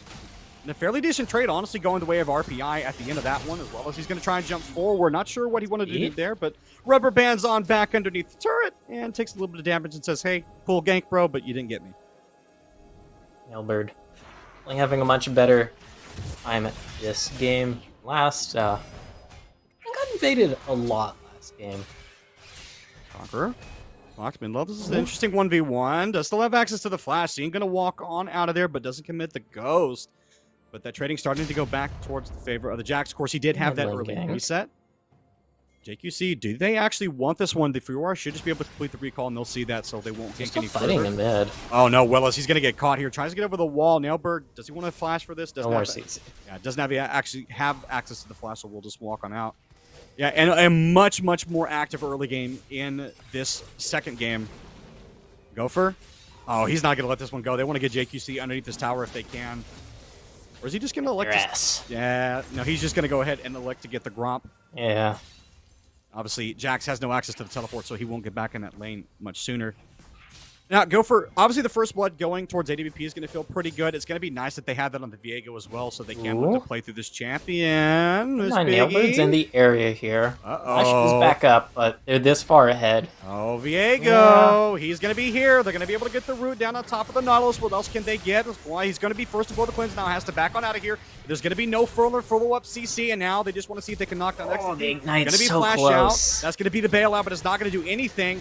Pizza Pie should just be the next to fall here. Slowly ticking a couple more autos. We'll get it. That's the stun. That's the double kill for Nailbird. 3-0-0 on this Viego. A much, much better early game for AWP. At the risk of us getting a copyright claim, Rutro Raggy. That is a now 3-0 Viego at the 5.5 minute mark. That's a bit of a yike. If you happen to be an RPI, but that's the point. Definitely going to be feeling really good about that after last game, where it kind of felt like they were the one getting their chops busted, but Nailbird having the time of their life so far in this game. And in that bot lane game, too, I think they highlighted just the perfect layering of CC that I think we kind of missed in the last game where they had all those options. They made sure that Qual was able to get the damage in just enough to the point where he could then walk out. Using the cleanse at the right time, too, was definitely huge for them, making sure that there wasn't too much of a problem, that the Xayah was going to live. So very glad to see them playing very smartly just around a lot of those abilities. And making sure that the tempo's there. And obviously, Viego, as you highlighted, like, he's going to be feeling fantastic. 3-0. He hasn't even backed yet. So when he actually makes it to the fountain to spend all of that, I would say well-earned gold, he's going to be feeling pretty nice about the state as JQC just going to... Yeah. That's nearly the Divine Sunday. Ooh. That is just short. That's actually a little bit terrifying. If he gets one more kill or happens to get any sort of pressure once he starts to farm up a little bit, that will just be a full completed arm item prior to 10 minutes. Oh, okay, yeah. Had JQC had ultimate there, probably would have seen something happen, but not quite just yet. Maybe getting a little bit of flashbacks to the first gank as well.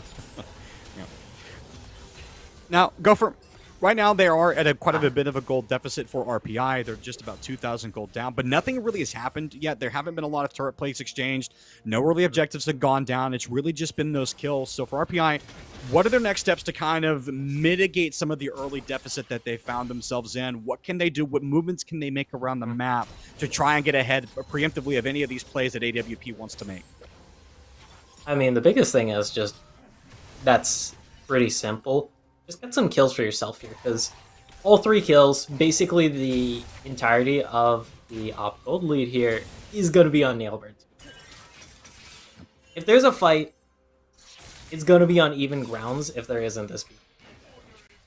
If Nailbirds is in the equation, though, that's a different story, of course. You got a 2v2, 3v3, and that Viego just happens to be on the other side of the map. Well, it's a bit of 50-50, on even grounds.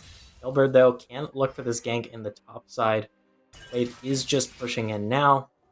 Maybe taking a little bit too much time and not really wanting to dive when Counter-Strike is a thing. Yeah, you definitely don't want to get caught up underneath the turret with that ability, especially since Scene doesn't have an effective way to stun the Jacks out of it.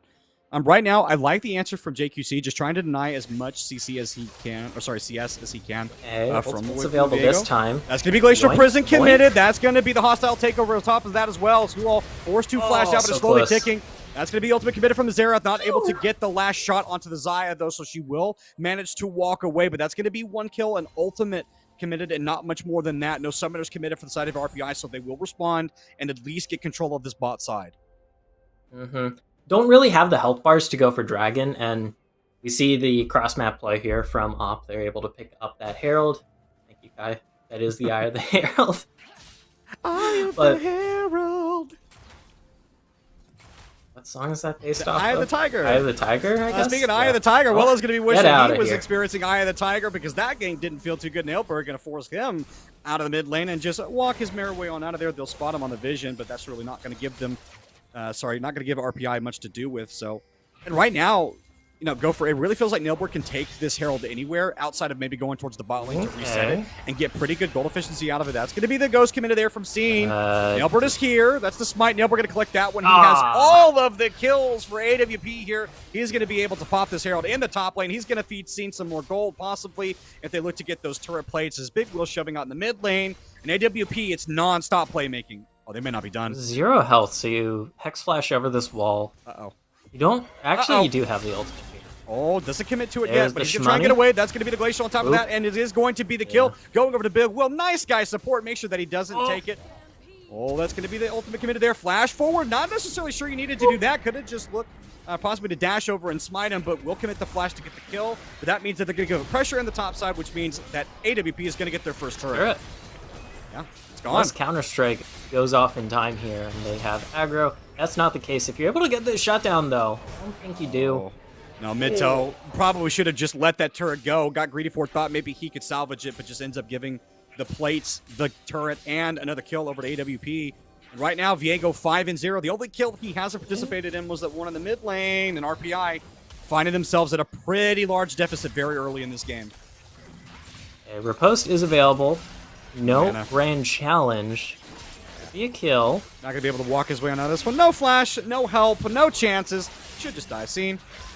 They'll just take their time. Well, I was going to go over to it, so that's at least 1 kill that will go towards the Yone. It's just Let's nonstop have backup here. You just got to stay alive. Oh, nice ultimate. The Featherstorm's going to dodge out on top of the Glacial Prison. Wants to try and stun this one out, though. It's going to be Zero. Picks it out. Now Here comes the Cavalry, though. Yeah, the Cavalry's here. AWP. Da-da-da! They're going to get to Xerath. He has no flash, no hope, no help. And now it will be just JQC falling. AWP, they are dead set on evening up this series.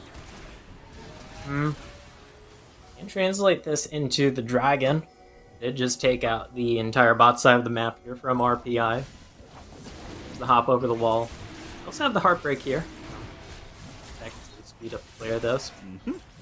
Yeah, and right now for RPI, it just definitely feels like this is a much different game than the first game. Obviously, not only just in the score line and obviously not just in the gold, but just the map rotations that AWP have shown. They've been pretty much first to all of these plays. They've been very proactive around the map, making sure that they get their solo lanes ahead. Nailbird is obviously the most fed person in this game. And actually, I'd like to see what the gold difference is between him and every other person in this game right now, because I'm sure it's going to be thousands of gold, not only just because of 6 kills. Hey. Oh yeah, he has more than double most of them. That is a sheesh moment if we've ever seen one. He's going to be having the CS lead, the gold lead. Viego pretty much does everything, and so AWP really it's just about playing around the Viego. Just keep feeding this guy. You're going to be feeling pretty good. And now RPI. I mean, really, go for it. They have to find a way to slow this game down, because right now, AWP, they only have one pedal in this go-fast car, and it's the gas pedal.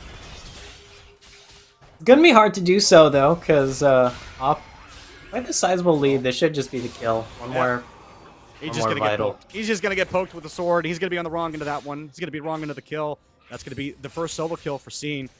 And if that isn't a signal of how bad this early game is going for RPI, 12 minutes in and they're sieging onto a tier 2, then I'm not really sure what would be. Yeah, objective bounties aren't up yet. Aren't even a possibility. This is... Teleport, going to be committed. Yeah. Kazathi, he is going to die now. Miss Piggy can just look to walk this out. Still fairly healthy, though. You almost try and commit forward. That's going to be the hook. Not going to be able to get the ultimate out, but that's going to be the hostile takeover. Yeah, that is Picky, but he's not going to be able to get it. Cool is going to slay him. And TBD, or sorry, not TBD, AWP, they're going to look to continue to siege in this bot side, get the last remainder of these places. Renata just going to have to back on out of there. RPI, they're struggling to find something, and in that struggle, overreaching, they're just getting themselves further and further behind. They're able to secure this top. Good riposte. See no mana. Dashes out, though. It's available. Yeah, had the ghost, so was managing to get out of there. Now, so, little doomed here right now for RPI. Well, I was gonna say you never want to call it done, but it's a 6,000 gold lead at 13 minutes. So if we wanted to be charitable, as Cool just going to walk himself out of there, go for it. If we were being charitable, which we are tonight, RPI, they're not out of it until they're out of it. So how do they get back in this game? First off, if they can get the shutdown here onto Nailbird, that's a good way to at least get one member really jacked up on your side, because that would be 1,000 gold just from one kill alone. The other way would be be able to sneak some objectives. This may be the caster shutdown.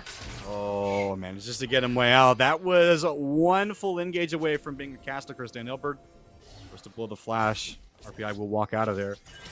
But you were saying before, you were so very rudely interrupted by a couple people trying to fight on casting time. RPI, how do they get back in this game? Either they get the big shutdown here, that'll help level the playing field for at least one of these members, or you're able to get some objective trades to get some extra gold in your pockets. Objective bounty should be spawning here in just a jiffy. I don't know if you can realistically contest this Herald with how far down you are, but they are going for it. You see, wants to step forward. Teleport's going to be committed now, though no one's starting up this Herald. It's about at half health. RPI, though, they're just going to have to walk this way out of here. They just really can't step up to steal this without giving up a bunch of stuff. Now, XQC's he's going to get hooked over the wall. JQC will actually make it out, though. Was on the overside. That's going to be the Glacial Hawk. So Glacial Prison committed. They won't get anything more than that. Handshake pushes Big Wheel away. But going to go wide as well. A lot of abilities being thrown, but nothing sticking just yet. AWP holding on to all of their abilities, holding all of their summoners. And we'll look to just place this Herald in the mid lane here, start to siege on this tower, as well as, though, on the bot side, trying to trade for something. Yeah, if they are able to get that, because you got White on down. Right. That's going to be the depth charge committed, just to knock up 2. QC is here now, but doesn't have any access to the ultimate. That's going to be the Herald getting charged down on the tier 2 scene, hovering, and the way ultimate committed from Xerath. Miss Piggy, does he have the fancy feet? He does. He walks away the Xerath ulti, not going to kill anybody. AWP, they're going to collect their gold, they're going to collect all of their free pressure, and they're going to back and spend it all. Lot of cha-ching in these pockets right now. Or gotta be feeling pretty good.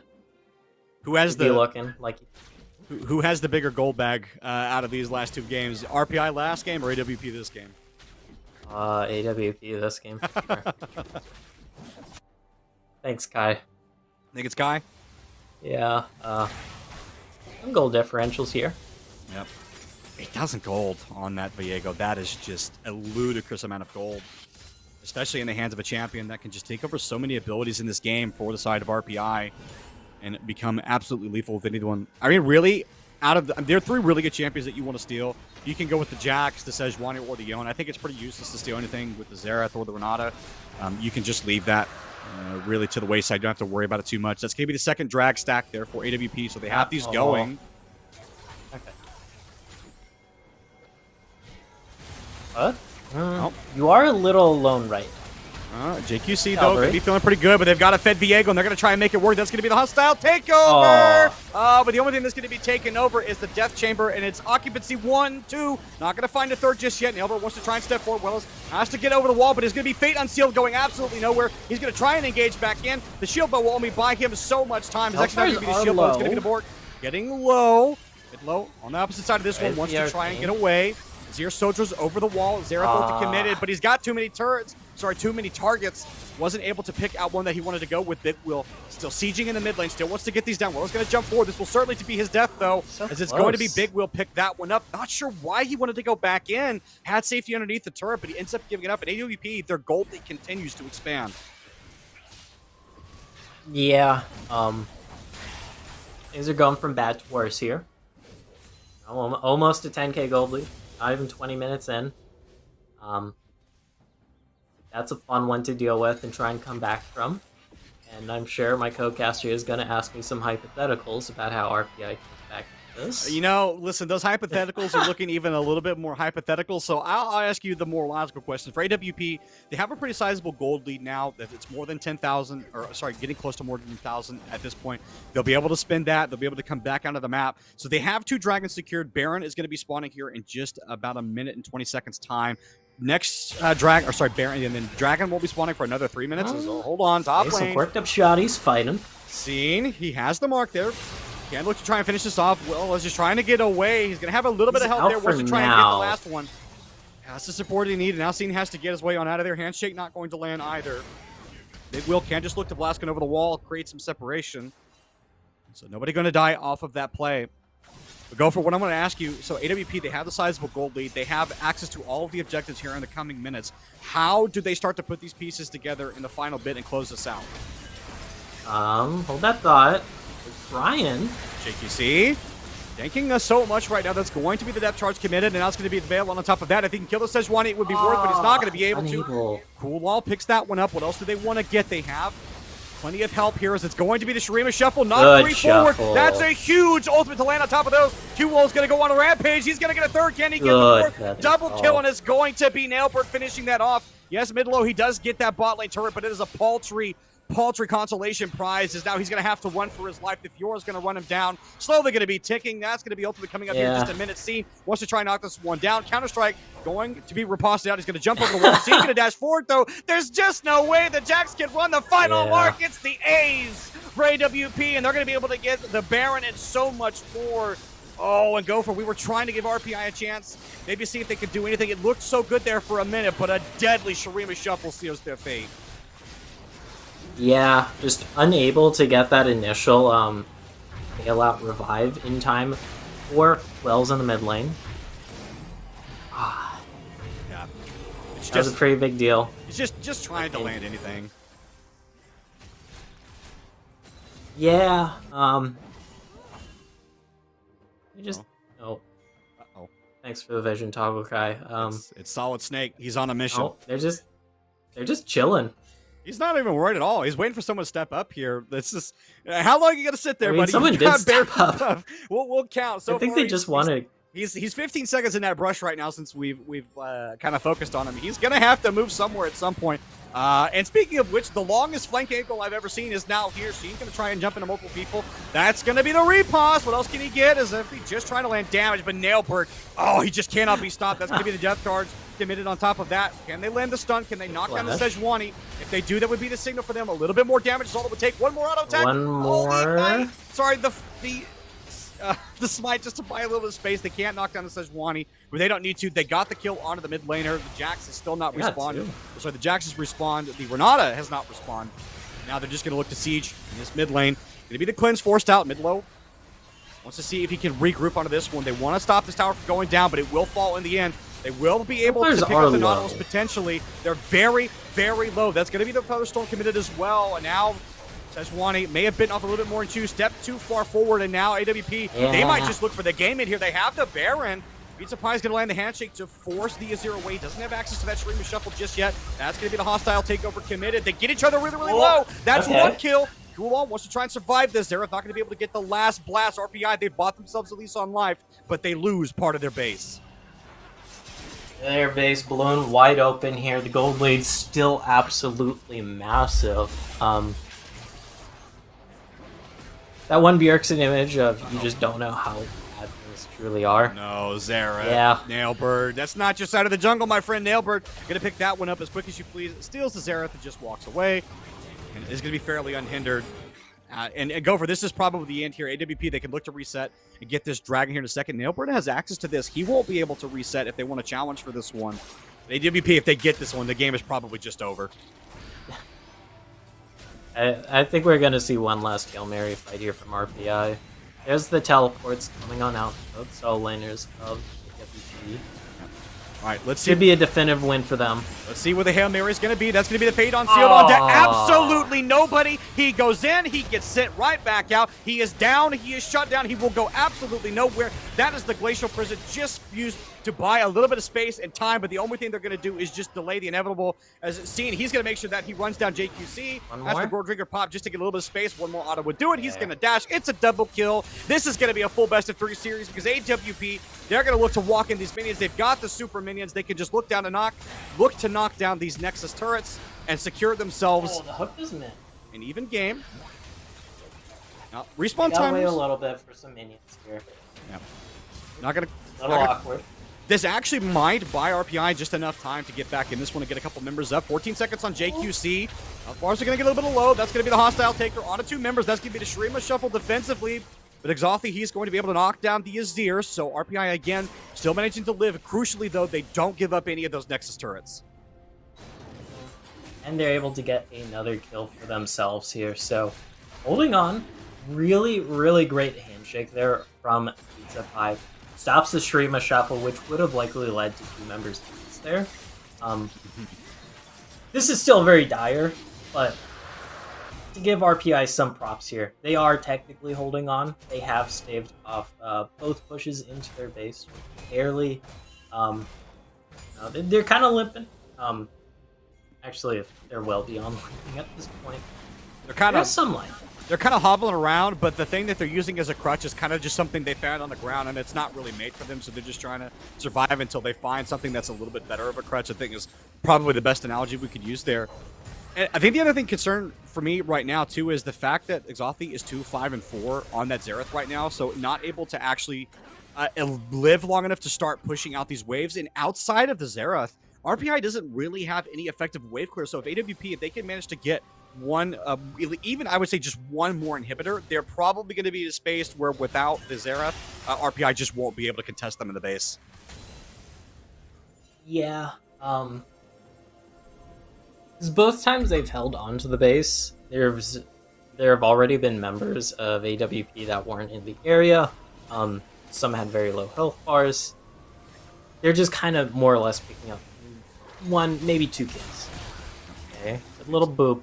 Yep, handshake away. Scene is going to get the message, going to lose a quarter of his health and decide he doesn't want to pursue that any further, but we'll just go ahead and heal off of him anyway. We can just go up there and get the full health bar back. As, again, Super Mini is just continuing to push into the base for RPI.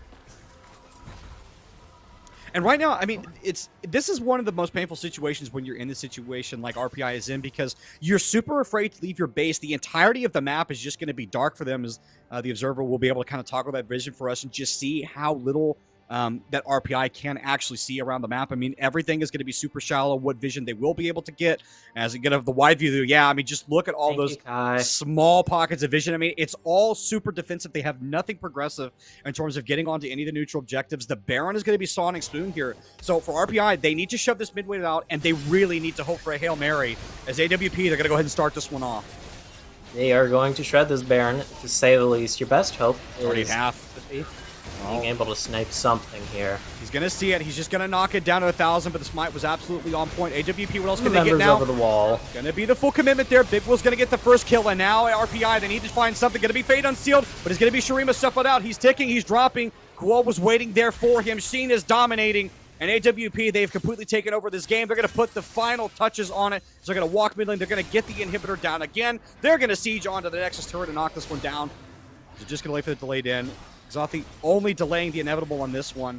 It's going to be a heroic two-man stand here. Yeah, 2 versus 5.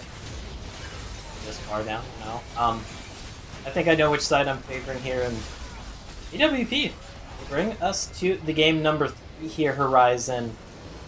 In a very dominating fashion, really just starting off the back of Nailbird, being able to get an early snowball going as this Viego, and translating that to kind of the rest of the map. Yeah, absolutely. It definitely felt like AWP had a much more solid game that time. They definitely executed better on the team comp that they drafted for themselves. This version was much more simple. You know, they got the Viego again, and I think kind of highlighting what we talked about at the end of the first game, which for them it was, you know what, yes, it was an execution problem. We just didn't perform on the champions that we drafted for ourselves. You saw that in the jungle matchup. I mean, just absolutely indomitable there from Nailbird, going 6-0 really in that early game, led to a lot of the map access for them, so much damage, and ultimately they were able to close the game out pretty cleanly after that. Just it snowballed out of control. It's just kind of like you knew what was coming. It was the inevitable being delayed, more or less. Yeah, it's like a train coming. It's like a paint train slowly pulling into the station, and you just see it coming, and you're trying to do everything you can stop it. You're throwing stuff on the track. You're trying to blow up the tracks itself. You want to derail it, but the train just keeps chugging along, and so RPI, they're gonna have to reset after that second game. That being said, though, Game 3 will be played off stream just due to timing. You can join us again, though. Starting at 10 p.m., it looks like it's going to be widely for Mountain West. It's going to be, University of New Mexico against Utah State University. Okay. And that's going to be handled by Mr. Bepic and Nerdybird. So make sure you tune in for that one. All right, ladies and gentlemen, it has been a pleasure to have you all with us. We are going to toss over that broadcast. Thank you so much for spending time to watch us here at League of Legends. And don't go anywhere because Rocket League is coming right up in just a moment.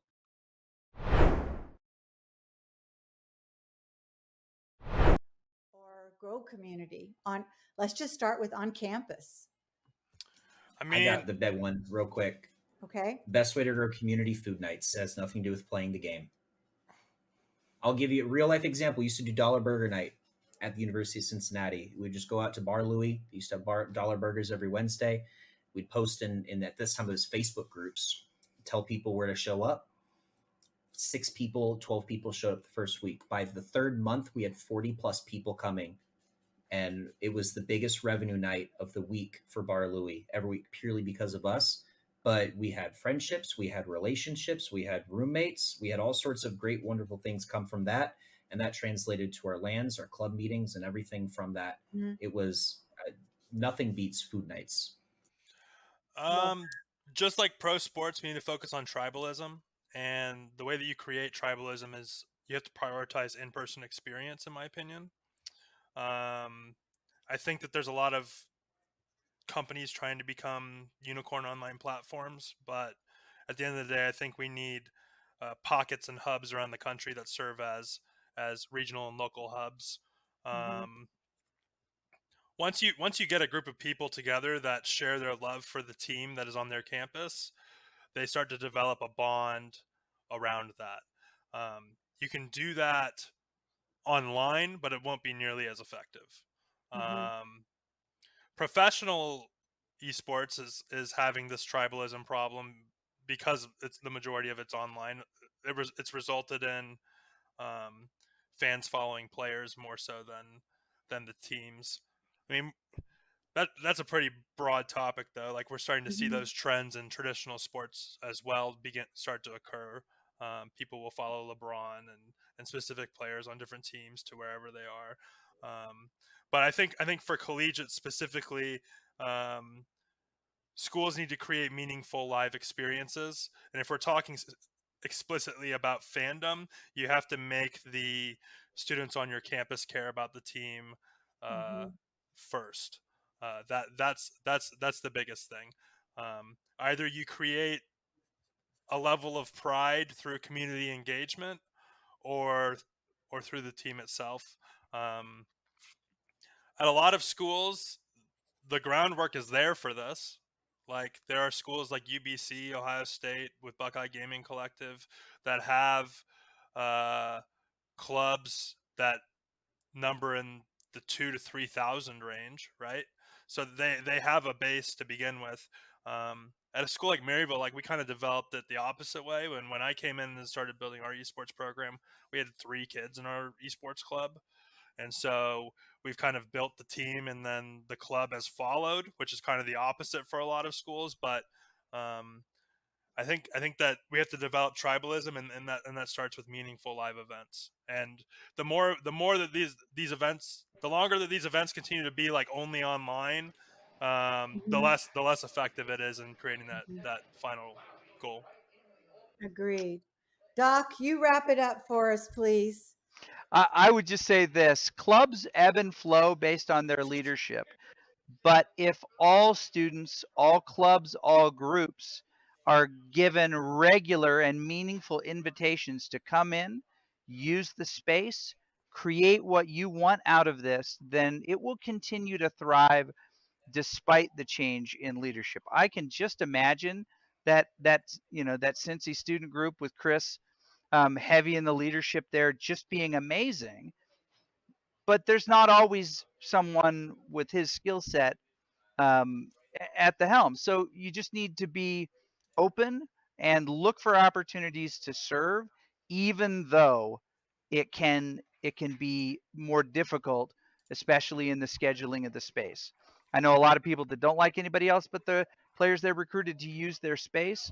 As much as we can, if we want to build community, we have to open the space to people that we wouldn't normally see in there and let them do the types of things that they want to do. One more thing, so like on a national level though, if we want to raise the general viewership of all of collegiate esports and not just different pockets, that's a hard one because people watch esports to see people do stuff that they're better than them at, right?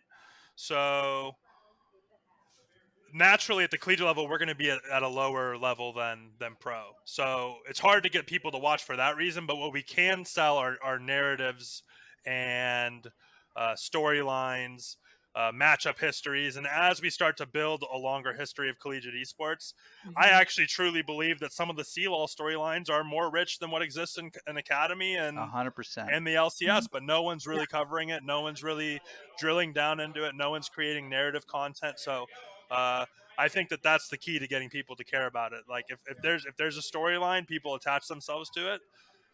Yeah. Yeah, I'll add one more thing before we end. The largest organizations on any university campus. This is a very blanket statement. Could be wrong for you. It's right for many. Campus ministry and Greek life are always the largest groups on campus. Why? It's because of the concept of family. Let me explain. With a club or a program, many people identify, oh, I am a gamer, but I am also A, B, C.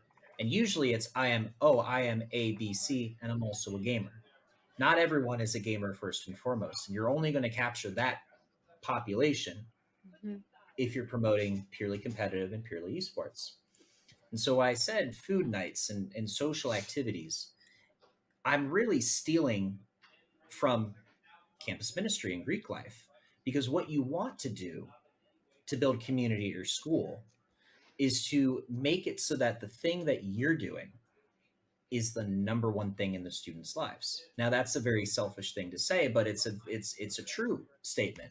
For you to grow the largest community, your community needs to feel that the thing that they're a part of is the most important part of their social campus experience. That's why Greek life is so successful. That's why campus ministry is so successful. And when you treat esports as a program of just competition, practice, and development, that's an outlet. That's not a way of life. Not for at scale. Not when 55% of the campus body at a Division I school identifies as a gamer in some way, shape, or form. You're not going to touch that 55%. You're going to touch 5%, maybe. You're probably going to touch 0.05% or 0.5% at a Division I school. And so what you really need to do is build that community authentically by, as Doc said about Dan, what are the people prioritizing, and do that. And how do they enjoy their life? What would they find meaningful? Do that. And then do everything else, because the financials and everything else, the planning and all that matters too. And that's why we have a talent problem in Scholastic Esports. But I will wrap up and say, for the national level, Dan's completely right on narrative. But I'm not worried about that, because the only thing we need to build community nationwide is just time. Mm-hmm. We are 2 generations away from critical mass.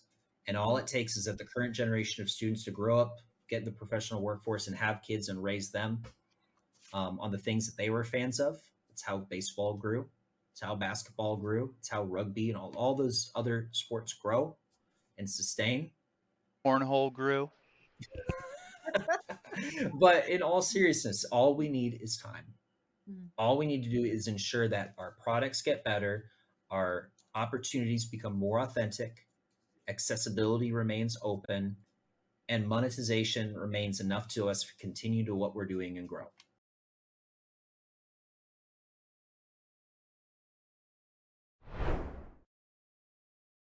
First, can you just tell me a little bit about yourself? Hi, so my name is Caitlin. I'm a part of Farmingdale State College's Esports Club. I am captain of the Valorant Green Team. I am a second semester sophomore at Farmingdale State College, and I'm 19 years old. Okay. Do you like Farmingdale so far? Yeah, it's really great. The program I'm in is very specialized, and